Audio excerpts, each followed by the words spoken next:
پیامبر صلی الله علیه و سلم از نزد آنها گذشتن، آنها غیبت میکردن، غیبت کرده روان حجامه میگرفتن.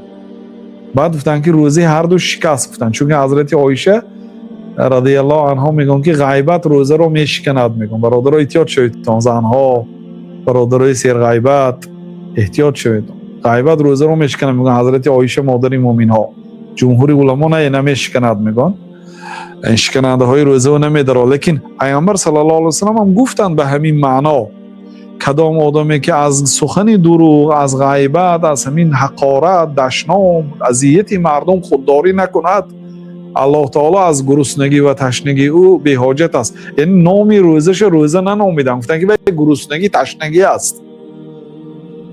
گرسنگی تشنگی از روزه نیست. گفتن روزه از گرسنگی فرق دارد برادرها. گرسنگی روزه ما گرسنگی و تشنگی نیست، این عبادت است، این وقت و ساعت دارد. این خود همین روزه به آدمی به عقل دلالت به بزرگی این شریعت میکند. مسلمانی واقعی به آمدی ماه رمضان خرسند میشد، ماه رمضان را دوست میدارد. دوست داشتن ماه رمضان، احترام ماه رمضان، این شعائر الله است، شعار الله است، چیزی که الله تعالی به بزرگیش اشاره کرده است. و من یعظم شعائر الله فانها من تقوی القلوب. کسی که شعار الله تعالی را بزرگ شمارد، این دلالت به تقوای دلهای آنها میکند، به خدا ترسی آنها میکند. خلاصه غیبت در رمضان، این قول حضرت مادر مومنین ها و بعض علما هم پیروی کردن، میشکند. برای چی گوییم؟ گفتن که آخر گوشت خوردن روزه رو میشکند که میگفتن. غیبت الله تعالی در قرآن گوشت خوری گفت. لا یغتب بعضکم بعضا ایحب احدکم ان یأکل لحم اخیه میتا فکرهتموه. در سوره حجرات الله تعالی میگه که یکی شما رو غیبت نکند، یعنی در حالتی نبودنش از قفاش سخنی بد نگوید. لا یغتب بعضکم بعضا، یکی شما بعض همدیگر رو غیبت نکند.